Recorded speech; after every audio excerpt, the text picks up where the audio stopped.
Jeevan TV ప్రేక్షకులకు నమస్కారాలు. అతి సామాన్య కుటుంబం నుంచి వచ్చి సినీ వినీల ప్రపంచంలో ఈరోజు తనకంటూ ఒక ముద్ర వేసుకుంటూ వెళ్తూ మొన్న ఖతర్ దేశంలో జరిగినటువంటి 9వ తెలుగు ప్రపంచ సాహితీ సదస్సుకు మాజీ ఉపరాష్ట్రపతి వెంకయ్య నాయుడు గారితో పాటుగా సహా అతిథిగా అక్కడికి హాజరయ్యి ఓ కార్యక్రమంలో భాగంగా జడ్జిగా వ్యవహరించి మరి ఇంత ఖ్యాతిని తీసుకొచ్చినటువంటి మన సినీ గేయ రచయిత వర్ధమాన కవి మౌనశ్రీ మల్లిక్ గారితో ఈరోజు సంక్రాంతి పండుగ సందర్భంగా మన తెలుగు వారి కోసం తెలుగు పలుకులు. Okay, welcome to Mounasri Mallik గారు. మా జీవన్ టీవీ ప్రేక్షకులకు మీ సమయాన్ని ఇచ్చి ఇక్కడికి అవకాశం కల్పించినందుకు ఫస్ట్ థ్యాంక్స్ చెప్తాను మీకు. ఒక్కసారి అంటే ఇప్పుడు నేను చెప్పిన మొన్న ఖతర్లో జరిగిన అంశం కావచ్చు, మీ జీవితంలో చాలా ఒక చిన్న మైలురాయి అలాంటి మీకు ఎన్నో ఉన్నాయి కాబట్టి నేను ఇక్కడి దాకా వచ్చిన. మీ గురించి మీ మాటల్లో ఒక్కసారి మన ప్రేక్షకుల కోసం. జీవన్ టీవీ ప్రేక్షకులకు మౌనశ్రీ మల్లిక్ నమస్కారం. నేను వరంగల్ జిల్లా వర్ధన్నపేటలో జన్మించాను. అక్కడ సీకింగ్ కళాశాలలో డిగ్రీ పూర్తి చేసి పోస్ట్ గ్రాడ్యుయేషన్ కోసం నేను హైదరాబాద్కు వచ్చాను. హైదరాబాద్కు వచ్చి తర్వాత జర్నలిస్ట్గా నేను ఒక 14 సంవత్సరాల పాటు పనిచేశాను. ఈ 14 సంవత్సరాల నేపథ్యంలో నాకు అనేక మంది ప్రముఖ సాహితీవేత్తలు, పాత్రికేయులు, వివిధ రంగాలకు చెందినటువంటి మహానుభావులు నాకు పరిచయం అయ్యారు. మీరు చెప్పింది నిజమే. నేను నిరుపేద కుటుంబంలో పుట్టాను. అది ఎవరు ఏ కుటుంబంలో పుడతారనేది, ఏ కులంలో పుడతారనేది, ఏ మతంలో పుడతారనేది, ఏ స్థాయి ఆర్థిక స్తోమత గల కుటుంబాల్లో పుడతారనేది ఎవరికి తెలియదు.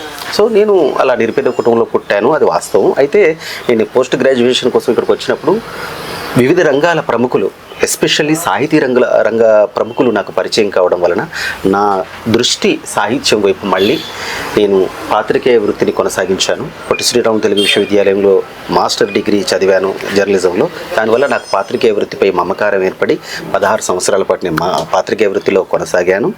ఆ తర్వాత నాకు ఉన్నటువంటి అనుంగ మిత్రులు, తర్వాత పెద్దలు నారాయణ రెడ్డి గారు కావచ్చు, చాలామంది నా తోటి మిత్రులు కూడా మీకు ఇంత ప్రతిభా పాఠవాలు ఉన్నాయి, తర్వాత సాహిత్యంలో మీరు ఇంత దూరం ప్రయాణం చేశారు, ఇన్ని పుస్తకాలు ప్రచురించారు, దిగంబర, గరళం, తప్త స్పృహ, మంటల స్నానం వంటి పుస్తకాలు ప్రచురించారు, మరి మీరు సినిమా రంగంలోకి వెళితే ఎలా ఉంటుంది, మరి పాటలు రాయొచ్చు కదా అంటే, నా అంతర్లీనంగా నాకు సినిమా పాటలు రాయడం అనేది చిన్నప్పటి నుంచి ఉంది. కానీ నా భాష, నాకున్నటువంటి ఊహాశక్తి సరిపోదని తెలిసి అప్పటి వరకు నేను ఆగి 16 సంవత్సరాల పాటు భారతీయ సాహిత్యాన్ని లేదా ఇతర సాహిత్యాన్ని, ఆధునిక 100 ఏళ్ల వచన కవిత్వాన్ని చదివిన తర్వాత అప్పుడు నేను ఈ రంగంలోకి వెళ్ళాలని స్థిరపడి నేను ఇక్కడికి వచ్చి ఇక్కడే స్థిరపడ్డాను. దాదాపుగా 1998 జనవరి అంటే ఇదే నెలలో నేను హైదరాబాద్ నుంచి వరంగల్ జిల్లా వర్ధనపేట నుంచి హైదరాబాద్కి వచ్చి ఇక్కడ ఉన్నాను. అంటే ఇప్పటి వరకు అంటే నాకు మీ గురించి కొంత పరిచయం ఉన్నది, మీరు చెప్పిన ఇంటర్వ్యూలన్నీ నేను చూసిన కదా. సో మీరు కోయిలమ్మ సీరియల్లో చాలా పాటలు రాసిరా అని ఒకటి టాక్ ఉంది. అవును. ఇప్పుడు సినిమాలల్లో ఇప్పటి వరకు దాదాపు ఎన్ని సినిమాలలో రాసిళ్ళు, ఎన్ని సీరియల్స్కు పాటలు రాసిళ్ళు? నేను ప్రధానంగా సినిమా పాటలు రాయాలనేటువంటి ఇది కొంచెం ఒక 1 మినిట్ టైం పడుతుంది. నేను సినిమా పాటలు రాయాలనుకునేటువంటి తలంపును కొంతమంది మిత్రులకు తెలియజేశాను. ముఖ్యంగా హైదరాబాద్ మిత్రులు ఏమన్నారంటే, తప్పకుండా మీరు రాణిస్తారు, మీకు మంచి భాష ఉంది, తర్వాత కమ్యూనికేషన్ స్కిల్స్ ఉన్నాయి, చక్కటి భాష మాట్లాడతారు, చాలా బాగా మాట్లాడగలుగుతారు. అంటే నేను ఫస్ట్ రేడియో జాకీ కావాలనుకున్నాను. రేడియో జాకీ కావాలనుకొని ఆగకుండా మాట్లాడేది ఆల్ ఇండియా రేడియోలో రేడియో జాకీగా మాట్లాడడానికి నేను వెళ్ళినప్పుడు, సో నేను వెళ్ళిన ఏదో కారణం చేత నేను మంచి ప్రదర్శన చేశాను. బట్ ఇంటర్వ్యూలో ఏదో నన్ను సెలెక్ట్ చేయలేదు వాళ్ళు. సరే, సెలెక్ట్ చేయకుండా నిరుత్సాహపడకుండా నేనేం చేశానంటే, వాయిస్ బాగుంది, రేడియో జాకీ కావాలనుకున్నాను, సరే కాలేకపోయాను. సో అట్లా నేనేం చేశానంటే, ఇంకా సినిమా పాటలు రాయాలనేటువంటి ఉద్దేశంతో ప్రయత్నం చేసినప్పుడు ఒక మిత్రుడి, కొన్నేళ్ల క్రితం ఒక మిత్రుడు శ్రీకాంత్ అనే ఒక మిత్రుడికి నేను తెలియజేయడం వల్ల అతడు డైరెక్టర్ అయ్యాడు. అప్పుడు ఆయన ప్రముఖ డైరెక్టర్ల దగ్గర పనిచేస్తున్నప్పుడు ఆయనకు సినిమా అవకాశం వచ్చింది. నేను చెప్పడం వల్ల నా మిత్రుడు ఏం చేశాడంటే నేను సినిమా చేస్తున్నాను, మీరు కొన్ని పాటలు రాయాల్సిన అవసరం ఉంది, మీరు రండి అని చెప్పారు. అదే చేతిలో చేయేసి 2010లో విడుదలైనటువంటి చేతిలో చేయ చిత్రంలో చంద్రబోస్ గారు ఒక 2 పాటలు, నేను ఒక 3 పాటలు రాశాను. సినిమాలో అనంత శ్రీరామ్ కూడా ఒక పాట రాశారు, ఆయన కూడా. అప్పటి నుంచి అంటే ఇప్పటి వరకు ఎన్ని సినిమాలలో చేసి అలా నేను రాస్తూ ఇప్పటి వరకు నా విడుదలైనటువంటి చిత్రాలు 50 చిత్రాల్లో సుమారు 100 పాటలకు పైగా రాశాను. 100 పాటలు రాశాను. ఒకే 100 పాటలు రాసిన మౌనశ్రీ మల్లిక్ గారు అంటే ఇప్పుడు చంద్రబోసు లాంటి వాళ్ళకు వచ్చిన దానికంటే మీకు పేరు అనేది అంత హైకు కాకపోవడానికి దాన్ని కూడా చెప్తాను. అయితే నేను అడపా సినిమాలు చేస్తూ 50 సినిమాల వరకు చేరుకుని 100 పాటలు పై చిలుకు రాశాను కదా. సో నేనేం చేశానంటే నాకు మంచి అవకాశం, సువర్ణమైనటువంటి అవకాశం వచ్చింది ఏంటంటే దర్శకేంద్రుడు రాఘవేంద్రరావు గారు నిర్మించినటువంటి ఆర్కే టెలిషోలో నిర్మించినటువంటి కోయిలమ్మ అనేటువంటి ధారావాహికకు, అంటే సంగీత ప్రధానమైన ఇతివృత్తంతో వస్తున్నటువంటి ధారావాహికకు, అంటే సీరియల్కు ఎక్కువ పాటలు రాయాల్సినటువంటి రచయిత కావాలి అని ఒక వెతుకుతున్నారు వాళ్ళు. అంటే వాళ్లకు ఫస్ట్ సీరియల్కు పాటలు కంటిన్యూ రాష్ట్రాలు మేము ఒక సీరియల్ తీస్తున్నాము, దాంట్లో ఎక్కువ పాటలు అవసరం, సుమారు 500 నుంచి 550 పాటలు అవసరం వాళ్ళకు. సో ఒక మంచి రైటర్ కావాలి, అతడు ప్రతిభావంతుడై ఉండాలి, వేగంగా రాయాలి, ట్యూన్కు రాయగలగాలి, సన్నివేశాన్ని అర్థం చేసుకునేటువంటి జ్ఞానం ఉండాలి. ఇలా ఉండాలి, కానీ పిలిచిన వెంటనే రావాలి, పాట రాసి ఇచ్చేసి వెళ్ళాలి. మొత్తం ఆ సీరియల్ కోసమే పని చేయాలి. అలా ఏం లేదు. మనం ఇతరత్ర సినిమాలకు వేరే పనులు, వాళ్ళు టైంకు పిలిచినప్పుడు రావాలంటే మనం వేరే పనులు పెట్టుకోలేం కదా. పెట్టుకోలేము. సో అట్లా మనం ఏం చేసామంటే వాళ్ళు వెతుకుతున్నప్పుడు నేను వెళ్తే వాళ్ళు అక్కడ చాలా మందిని సుమారు ఒక 50 నుంచి 100 మందిని వరకు వాళ్ళు చూసుంటారు. నేను వెళ్ళినప్పుడు కూడా చాలా మంది ఉన్నారు. వాళ్ళందరూ అయిపోయిన తర్వాత నేను నిదానంగా వెళ్ళి ఫస్ట్ నా గురించి అక్కడ పద్మజ మేడం అని ఉంటారు, వారు అందరిని చూస్తున్నారు, చెక్ చేస్తున్నారు అనమాట. నేను కూడా వెళ్ళి నేను చెప్పాను, నా బయోడేటా చెప్పాను, నేను ఇన్ని పుస్తకాలు రాశాను, నేను 30 ఏళ్ళ, నాకు అప్పటికి 20 ఏళ్ళ సాహిత్య అనుభవం ఉంది, నేను ఒక కవిని, ఆధునిక వచన కవిత్వాన్ని చదివినటువంటి కవిని అని చెప్పిన తర్వాత మీరు ట్యూన్కు పాట రాయగలుగుతారా అన్నారు. అంటే ఒక సన్నివేశం చెప్పి నాకు మీరు రాయండి అన్నారు. అదే కోయిలమ్మ సీరియల్కు.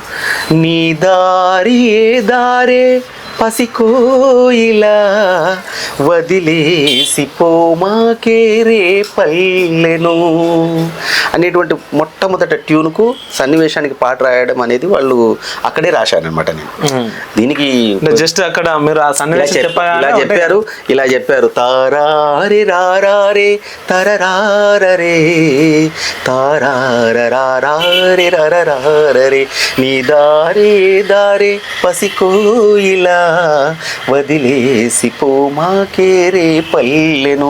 సాయి మధుకర్ గారు, సంగీత దర్శకుడు సాయి మధుకర్ గారు ఇచ్చినటువంటి ట్యూన్కు నేను అక్కడే పాట రాసి ఇచ్చిన తర్వాత వాళ్ళు కొంచెం మెస్మరైజ్ అయ్యారు. ఏంటి ఇట్లా ఇవ్వగానే సన్నివేశం చెప్పగానే పాట రాస్తున్నారు అనేటువంటి ఒక ఉంటుంది కదా, అరే ఇలా రాస్తున్నాడు ఏంటి అని చెప్పిన తర్వాత ఇంకోటి రాయండి అన్నారు. అలా రాస్తూ బోల్డ్ అన్ని పాటలు రాసిన, అంటే సుమారు ఒకే సీరియల్లో 550 పాటలు రాసి ప్రపంచంలోనే ఒకే సీరియల్లో ఎక్కువ పాటలు రాసినటువంటి రచయితగా మౌనశ్రీ మల్లిక్ పేరు రికార్డ్ అయింది. అంటే అది సంగీత ప్రధానమైన ఇతివృత్తంతో ఆ అవకాశం నాకు వచ్చింది. ఐ డ్రీమ్ వాళ్ళు కూడా ఇంటర్వ్యూ చేసి చాలా మంది చేశారు, ఐ డ్రీమ్ వాళ్ళు చేశారు, తెలంగాణ ఛానల్స్ వాళ్ళు చేశారు, చాలా ఛానల్స్ చేశారు. అయితే అలా చేసిన తర్వాత ఇప్పుడు ఎంత అంటే మీరు ఒక సన్నివేశం ఇయ్యగానే అనలేరు కదా. ఇప్పుడు మన సంక్రాంతి పండుగ సందర్భంగా మన తెలుగు ప్రజల కోసం ఒక అంటే మీరు కవిగా శుభాకాంక్షలు చెప్పాలంటే ఒక కవి రూపం తప్పకుండా చెప్తాను. రీజన్ ఏంటంటే ఇప్పుడు మీరు అడిగిన క్వశ్చన్ పూర్తి కాలేదు, ఎందుకంటే మీరు మిగతా వాళ్ళకంటే మీకు ఓకే రైట్, మీరు ఎందుకు అక్కడే ఉన్నారు చెప్పాలన్నమాట. చంద్రబోసు లాంటి వాళ్ళకి వచ్చినటువంటి పేరు మీకు ఎందుకు రాలేదు పాయింట్ అది చెప్పాలి కదా. సో పాయింట్ నెంబర్ ఏంటంటే ఆ సినిమాకు రాయాల్సి వచ్చింది. అలా అక్కడక్కడ రాసుకుంటూ పోతుంటే సీరియల్స్లో నేను 550 పాటలు కోయిలమ్మకు రాశాను. ఆ తర్వాత కృష్ణ తులసి తీశారు. కృష్ణ తులసిలో రాఘవేంద్రరావు గారే తీశారు. కృష్ణ తులసిలో 250 పాటలు, అది జీ తెలుగులో ధారావాహికంగా ప్రసారం. అంటే 250 పాటలు మీరే రాశారు? 250 పాటలు నేనే రాశాను. తర్వాత కేర్ ఆఫ్ అనసూయ రాశాను, తర్వాత అనుపల్లవి రాశాను, ఈనాడు టెలివిజన్లో కలుషుందాంరావు రాశాను, చాలా సీరియల్కు రాశాను. ఆ తర్వాత మన ఇప్పుడు మౌనరాగం రాశాను, బొమ్మరిల్లు రాశాను, కలిసుందం రాశాను, తర్వాత అగ్నిసాక్షి రాశాను, అగ్నిసాక్షి 2 రాశాను. ఇప్పుడు ఈటీవీలో ప్రసారం అవుతున్న కోయిలమ్మ సీరియల్లో ఇప్పుడు నవంబర్ 4 ప్రారంభమైంది. ఇప్పటివరకు నేను 25 పాటలు రాశాను. ఓకే. అంటే తర్వాత నేను ఏం చేశానంటే మధ్యలో టైం దొరికినప్పుడల్లా సినిమాలకు రాస్తున్నా, టీవీ సీరియల్ రాస్తున్నా. అంటే నా దృష్టిలో టెలివిజన్ సీరియల్ అయినా లేదా ప్రైవేట్ పాట అయినా సినిమా పాట అయినా నాకు పాట రాసే అవకాశం వస్తుంది. మీరు అది అబ్జర్వ్ చేయాలి. అదే దశలో నాకు పాటలు రాసే అవకాశం వస్తుంది, డబ్బు వస్తుంది. నాకు వచ్చిన అవకాశం తప్పించుకొని నేను మరో అవకాశానికి వెళ్ళాల్సినటువంటి అవసరం లేదు. అవసరం ఉంది, మీరన్న అవసరం ఉంది పేరు కోసం. అంటే తర్వాత చంద్రబోసు గారు లాంటి వాళ్ళు 1995లో ఆయన మొదటి సినిమా రిలీజ్ అయింది. ఫస్ట్ బాల్కే 6 కొట్టారు ఆయన. తర్వాత ఒక వ్యక్తి శిఖరాయమానంగా ఎదిగినటువంటి ఒక వ్యక్తిని ఇంకొక వ్యక్తి సాధారణమైన వ్యక్తితో మనం పోల్చలేం కదా. ఇప్పుడు చంద్రబోసు స్థాయికి మీరు ఎందుకు వెళ్ళలేదంటే చాలా మంది లిరిక్ రైటర్స్ ఉంటారు, మరి అందరు ఆయన స్థాయికి ఎందుకు వెళ్ళలేదు? ఓకే, అనుకుందాం.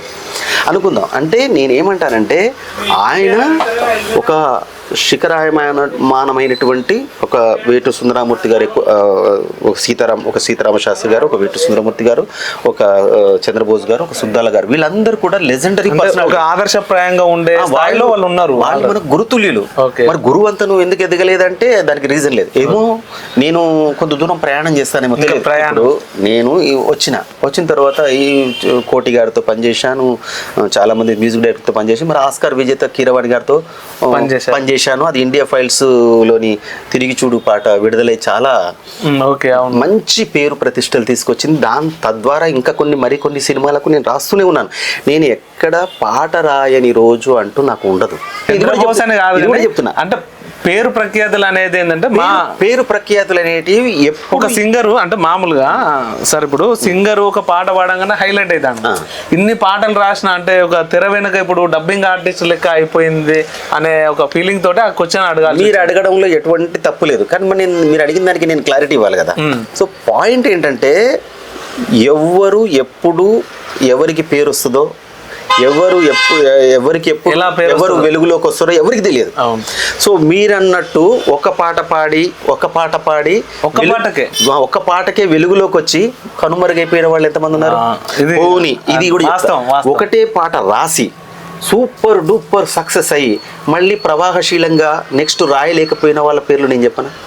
ఎంతో మంది ఉన్నారు అట్లా. పాపం వాళ్ళ పేర్లు మనం తీయకూడదు. సో మరి వాళ్ళు ప్రవాహశీలంగా నాని పాటలు రాయలేకపోతున్నారు. నాకు డబ్బులు ఇచ్చి పాట రాయమని నన్ను అడుగుతున్నారు చూసారా. అంటే మళ్ళీ మీరు నాకు పాట రాయండి, మీకు రెమ్యునరేషన్ ఇచ్చి నేను పాట రాస్తున్నా, అక్కడ నేను గెలిచినట్టే. నాకు మొన్న మీరు ఉపరాష్ట్రపతి తోటి ఖతర్కు గెస్ట్ గా వెళ్ళినప్పుడే మీరు ఒక మైలురాయి లిఖించుకున్నారు మీ జీవితంలో. అప్పుడు ఒక 30 ఏళ్ల సాహిత్య జీవితం ఉంది. నేను కొన్ని పుస్తకాలు రాసిన. నేను ఇన్నేళ్ల నారాయణ రెడ్డి గారితో నా ప్రయాణం కావచ్చు, శివారెడ్డి గారితో నా ప్రయాణం కావచ్చు, అద్దిపల్లి గారితో కావచ్చు, గోపి గారితో కావచ్చు, వీళ్ళందరితో మరి నాకు వాళ్ళందరి వాత్సల్యాన్ని పొందగలిగాను, వాళ్ళతో వేదికలను పంచుకోగలిగాను. చాలా 22-23 సంవత్సరాలకి నేను నారాయణ రెడ్డి గారి పక్క కూర్చొని కవిత్వం మీద మాట్లాడినా మరి కదా.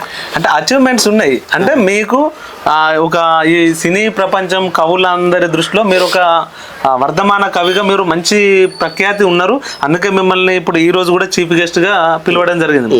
సో కానీ సామాన్య జనానికి కొంచెం దూరంగా ఉన్నారు అనేది నేను చెప్తాను. దేవులపల్లి కృష్ణ శాస్త్రి గారు ఎంతమందికి తెలుసు? తెలియదు. అంటే మీలాంటి గ్రూప్స్ కు ప్రిపేర్ అయ్యే వాళ్ళు, లేకుంటే మీలాగా గ్రూప్స్ రాసి ఉద్యోగాలు కొట్టిన వాళ్ళకు మీకు తెలుసు దేవులపల్లి కృష్ణ శాస్త్రి గారు ఎవరని ఒక చిన్న పల్లెటూరుకు పోయి మనం అడిగితే అనేది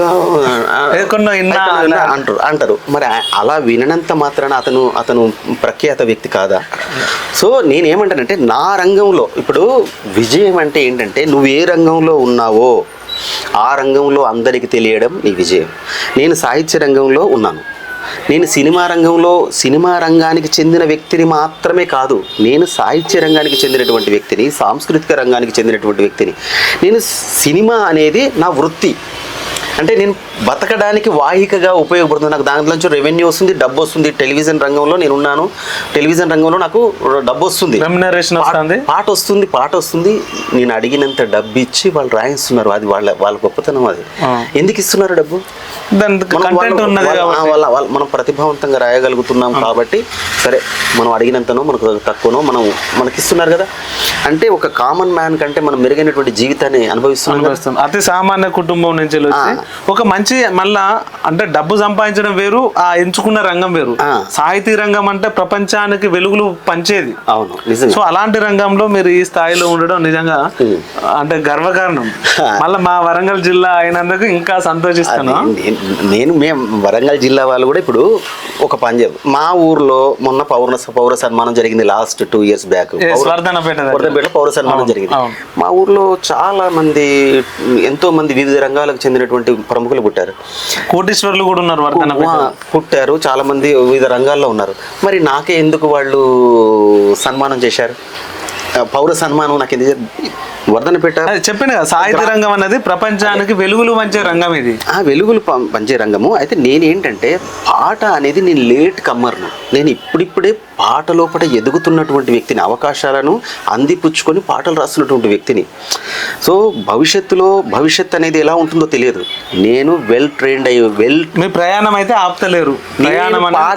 నేను పాట రాయడం మొదలుపెట్టినప్పటి 2010లో నేను పాట రాయడం పెట్టినప్పటి నుంచి నేను ఎక్కడ పాట రాయకుండా నేను 1000 పాటలు రాశానంటే 1000 పాటలు రాసి 1000 పాటలు ప్రజల లోపలికి వెళ్ళాయి. అవి ఏ స్థాయిలో వెళ్ళాయి, ఎక్కడ వెళ్ళాయి, అది కొన్ని మిలియన్స్ వచ్చాయి, కొన్ని వేలలోనే ఉన్నాయి, కొన్ని లక్షలలోనే ఉన్నాయి, కొన్ని వందలలోనే ఉన్నాయి. ఇవన్నీ ఈ పాటలు నేను రేపొద్దున నాకు పెద్ద సక్సెస్ వచ్చిందనుకో, ఈ పాటల మీద ఎవరైనా PhD చేసింది అనుకోండి, ఈ పాటల్లో ఉన్న గొప్పతనం కూడా బయటకు వస్తుంది. నేను ఏమంటానంటే, ఎక్కడ నేను 2010లో పాటలు రాయడం మొదలు ఒక టర్నింగ్ పాయింట్ ఉంటదనే భావన అయితే మీకు ఉందా? అంటే ఎక్కడో ఒక టర్నింగ్ పాయింట్ అన్న అంశం అదే. నేను కీరవాణి గారికి పాట రాస్తాను నేను అనుకున్నానా? ఎందుకు వచ్చింది? రాలేదు. ఏ సినిమాలో రాసిన? ఇది ఇండియా ఫైల్స్ అనే చిత్రంలో అది రిలీజ్కు సిద్ధంగా ఉంది. బొమ్మకు మురళి గారు బొమ్మకు క్రియేషన్స్ మీద దర్శక నిర్మాతగా తీసినటువంటి ఇండియా ఫైల్స్ లో కీరవాణి గారి స్వరాలకు నేను రాసినటువంటి పాటను మీకు ఆస్కార్ అవార్డుకు సంబంధించిన ఆస్కార్ విజేత కీరవాణి గారు అంటే ఇక తెలుగు ప్రేక్షకులకు తెలియకుండా ఉండడు. అలాంటి మహనీయుడికి మరి నేను పాట రాసేటువంటి అవకాశం వచ్చింది. మరి రాసిన ఆయన పబ్లిక్ గా మౌనశ్రీ మల్లిక్ అద్భుతమైన లిరిసిస్ట్ అని పబ్లిక్ ఆడియో వేడుకలు అన్నారు. మరి ఏదంటే అది వర్ధనపేట నుంచి మరి ఇక్కడికి వచ్చి మరి నేను ఆ వర్డ్స్ ఆయన నోట్లోంచి వినగలిగాను కదా. ఆ పాట మీకు పాడి వినిపిస్తాను. ఓకే. తిరిగి చూడు తిరుగుతున్న భూమిని, కలిసి చూడు మనిషిలోని మనిషిని, నడచి వచ్చిన పాదముద్రలు చెరిపివేసిన శక్తులేవో, వెలుగునిచ్చిన జ్ఞాన జ్యోతుల నార్పిన కుయుక్తులేవో, అణచివేతకు ఆజ్యమైన కారణాలను తెలుసుకో. తిరిగి చూడు తిరుగుతున్న భూమిని, కలిసి చూడు మనిషిలోని మనిషిని. మహిళలంటూ పురుషులంటూ మానవాళిని వేరు చేసి, అబలవంటూ అద్దమిచ్చి అందమైన భ్రమలతోసి, సంప్రదాయపు ముసుగు వేసిన వారు ఎవరో తెలుసుకో. ఇంద్రచాపం రంగు మాపిన వారు ఎవరో కలుసుకో. తరచి చూడు వాడిపోయిన మగువను, తగిలి చూడు బూడిదైన తెగువను. అగ్రవర్ణము నిమ్నవర్ణము అంటూ మనలను వేరు చేసి, స్వార్థ బీజములేవో నాటి విశ్వభావన కాలరాసి, కోట్ల దేవుల పేరు చెప్పి కొరివి పెట్టినదెవ్వరో, భక్తి పేరున జనము నడిచే రచన చేసినదెవ్వరో. తరలి చూడు తరలి చూడు శిలల మొక్కే ప్రజలను, మరలి చూడు మరలి చూడు గూడు కట్టిన దిగులును. ఇది తిరిగి చూడు తిరిగి చూడు తిరుగుతున్న భూమిని, కలిసి చూడు కలిసి చూడు మనిషిలోని మనిషి. ఇప్పుడు భూమి తిరుగుతుందంటే ఇలా సైన్స్ కు సంబంధించిన ఒక అంశం కూడా, అంటే ఇది కీరవాణి గారికి, అంటే కీరవాణి గారి స్వరాలకు నేను రాసినటువంటి పాట ఇది. అంటే రిలీజ్ పాట ఆడియో రిలీజ్ అయింది. వీడియో ఆ సినిమాలో నేను 3 పాటలు రాశాను. 3 పాటలు కూడా సూపర్ డూపర్ హిట్ అయ్యాయి. ఆ పాటల తర్వాత కూడా నాకు చాలా అవకాశాలు వస్తున్నాయి. నేను చాలా ఇప్పుడు సినిమా అంటే సినిమాలలో ఎన్ని రాశులు మామూలుగా 1000 పాటలు అన్నారు. 1000 పాటలలో సుమారు 100కు పైగా 120 పైగా పాటలు నేను ఇప్పుడు సినిమా వల్ల ఇప్పుడు నేను దాదాపుగా కరోనా సమయంలో ఒక పాట కొన్ని పాటలు రాశాను, చాలా పాటలు రాశాను కరోనా సమయంలో. సినిమా వచ్చినట్టు అనిపించింది కరోనా సమయంలో. అది తెలంగాణ దేవుడు రిలీజ్ అయింది. తర్వాత జాతీయ రహదారి మనసే హాయిగా ఏరై పారేనే సెల ఏరై పారేనే, విరిసే పువ్వులే దారైపోయేనే రహదారైపోయేనే, గుండెల్లో పొంగెటి ఆశలే బంధాలు వేసాయిలే, నీలాలా నింగితారలే గారంగా చూసాయిలే, అరే కళ్ళలోన దాచుకున్న కలల అలలు ఇవిలే. అంటే మామూలుగా ఇట్లా పాడినప్పుడు కొంచెం మ్యూజిక్ అందిస్తే ఇంకా ఎక్సలెంట్ ఉంటుంది. నాకు మ్యూజిక్ కొట్టడం రాదు. పర్వాలేదు. అంటే ఈ పాట నేను జాతీయ రహదారులు విన్నాక నాకు చాలా మంచిగా అనిపించింది. అందుకే ఇక మిమ్మల్ని ఎప్పుడెప్పుడు ఇంటర్వ్యూ ఇద్దామని ఆ రోజు నుంచి డిసైడ్ అయినా జాతీయ రహదారి. తర్వాత మొన్న రీసెంట్ గా ఖతర్లా అక్కడికి వెళ్ళడం కూడా ఈ సక్సెస్ తోటి మళ్ళా ఎంబడే తీద్దామని చెప్పేసి నేను ఈరోజు మిమ్మల్ని అవకాశం అడగడం జరిగింది, మీరు ఇచ్చారు.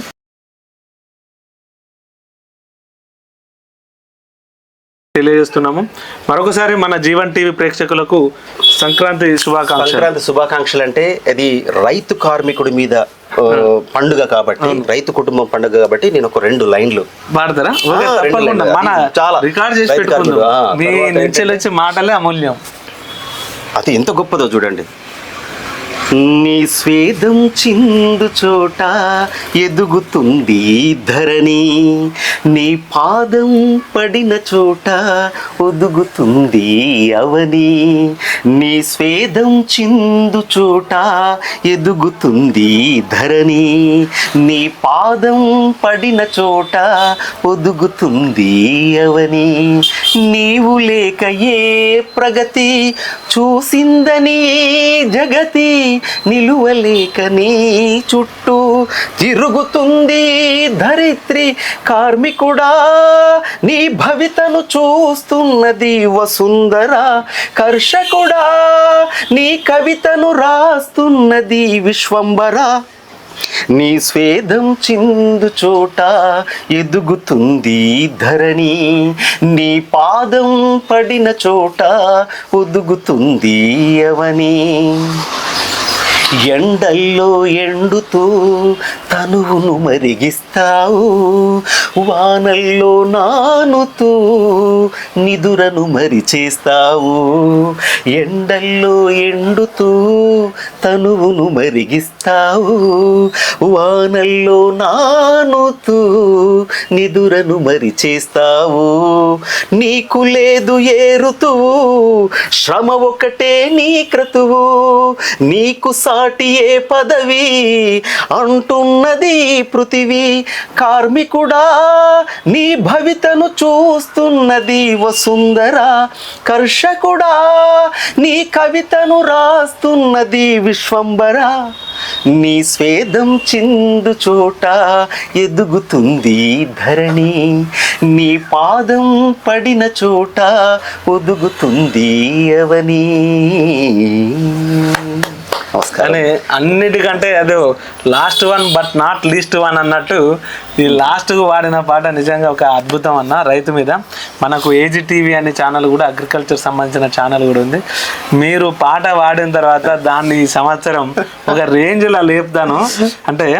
అంటే మనం ఒక జాబ్ మీకు తెలుసు, అంటే ఒక జాబ్ చేస్తున్నాం కాబట్టి నేను వీడియోల మీద ఫోకస్ చేయలేకపోతున్నా. కానీ ఈ సంవత్సరం తప్పకుండా ఖచ్చితంగా మన ఛానల్ ద్వారా మరింత మందికి తెలియని విషయాలు చెప్దాము. మీరు మాకు అవకాశం ఇచ్చినందుకు నిజంగా ఒక్కసారి కృతజ్ఞతలు అన్న, ప్రత్యేక కృతజ్ఞతలు. Thank you. మంచి జీవన్ టీవీ ప్రేక్షకులతో మాట్లాడేటువంటి అవకాశం, ఎస్పెషల్లీ మా ప్రాంతంలో ఉదయించినటువంటి జన్మించినటువంటి జీవన్ టీవీతో, నేను వర్ధనపేట వాసిని కాబట్టి మా ప్రాంతంలో ఉదయించినటువంటి మా ప్రాంత ఛానల్ అయినటువంటి ఛానల్కు నేను వాళ్ళతో మా ప్రేక్షకులతో మా కుటుంబ ప్రేక్షకులతో నేను మాట్లాడేటువంటి అవకాశం కల్పించిన జీవన్ టీవీకి, అలాగే ఆత్మీయ మిత్రుడు సోదరుడు మా గణేష్ సోదరునికి నేను హృదయపూర్వకంగా ధన్యవాదాలు తెలియజేసుకుంటున్నాను.